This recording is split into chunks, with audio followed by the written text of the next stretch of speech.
Hello, my lovely rose garden, and welcome to my current hyperfixation. I'm Avalon Roselin, indie author and not quite former brony. I think that the internet at large, or at least the creative sides of it, are aware of the My Little Pony infection trend, which of course appealed to me as a fan of both Friendship is Magic and zombies.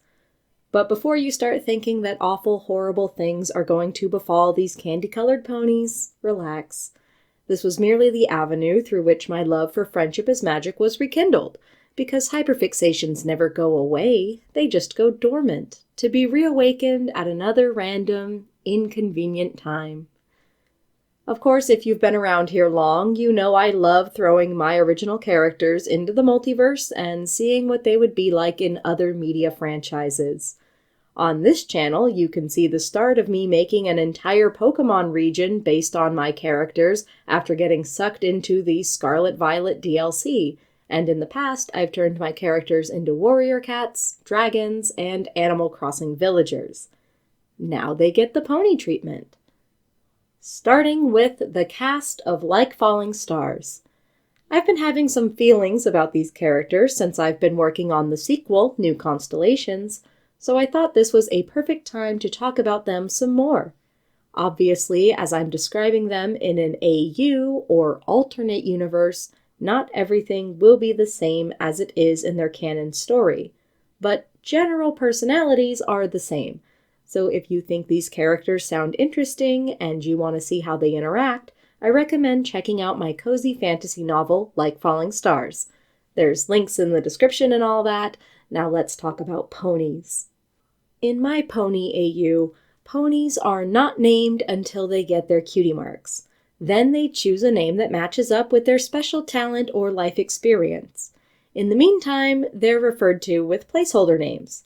Enter Little Mare and the Prince, two very different ponies who do not have their cutie marks yet. Little Mare is a smaller than average Earth pony who has mysteriously lost her memories, though she's less concerned about recovering her lost memories than she is about making new ones.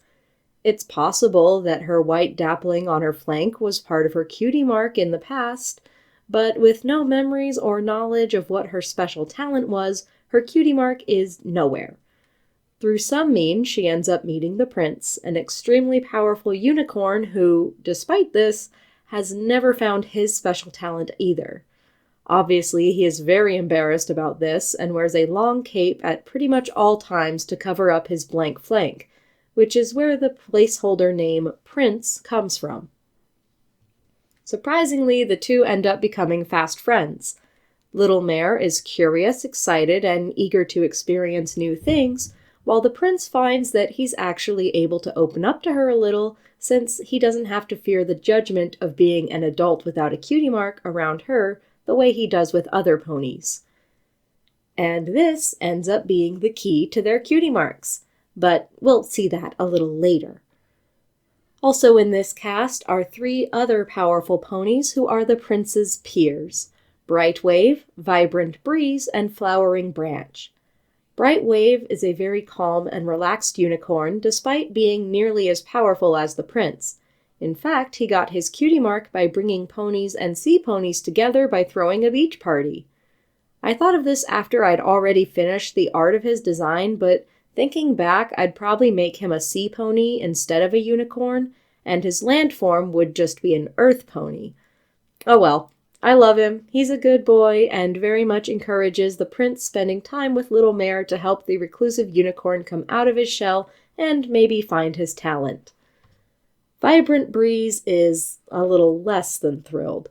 As the youngest of the group, Vibrant Breeze once looked up to the Prince and thought they'd get their cutie marks together as fellow outcasts. Vibrant Breeze was teased a lot because of his large wing size, which has always made him a clumsy flyer. Vibrant Breeze also bonded with the Prince over their love of art, and that was one of the reasons he thought they'd get their cutie marks at the same time, since Vibrant Breeze got his by plucking his flight feathers and using them to create quills for art. The Prince began to pull away from Vibrant Breeze after the significantly younger pony got his cutie mark first out of shame. While Vibrant Breeze is probably happy that the Prince has made a friend, He's a little torn up about the state of their own friendship and how it fell apart due to something that he thought would bring them closer together. Lastly, we have Flowering Branch, the teen dad, who watches the drama unfold and does his best to stay out of it unless absolutely needed to calm someone down. Picture him as Fluttershy, but for trees and plants, and he would rather spend his time with trees and plants because they don't have drama like this. He is in fact so into plants that when he got his cutie mark by organizing to protect a grove of endangered trees, his horn changed to be more branch-like, giving him the inspiration for his name. He is a calm pony who offers mostly passive support to the rest of the cast and tries not to get dragged into the mess between the prince and Vibrant Breeze if he can help it.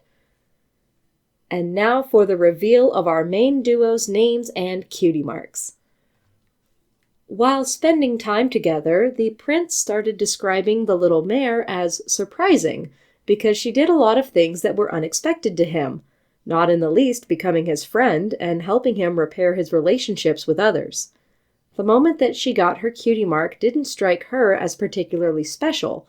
All she did was boop her friend's nose, but she was booping his nose because she had come to the realization that, due in part to her actions, he and Vibrant Breeze were starting to talk and become friends again. Thus popped up her cutie mark, an envelope surrounded by flowers, and she named herself Sweet Surprise after the two words that the prince used to describe her most often. The prince got his cutie mark not long after that, when instead of pushing Sweet Surprise away, he celebrated with her. His cutie mark is two identical snowflakes to show that connections can be formed between ponies even if they think they are one of a kind and unable to be understood by others. Ah, the autism. The prince's special talent is being able to recognize the things that ponies have in common with each other and connect over those things, something he's struggled with in the past but is devoted to pursuing now. He named himself Majesty, since Sweet Surprise always called him Your Majesty instead of the Prince. Pretty much all of the cutie marks among these characters have to do with connections, because that's a major theme of the story they're from. To go full pony and assign each of them an element of harmony, Sweet Surprise would be laughter, Majesty would be generosity, Bright Wave would be kindness, Vibrant Breeze would be loyalty, and Flowering Branch would be honesty. What did you think of this video? Which pony is your favorite? And which of my OCs would you want to see turned into ponies next if I decide to make another video like this?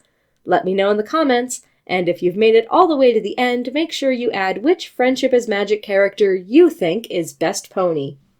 Thank you so much for watching, and a special thank you to my patrons. If you'd like to see your name here or in the description below, please consider joining my Patreon.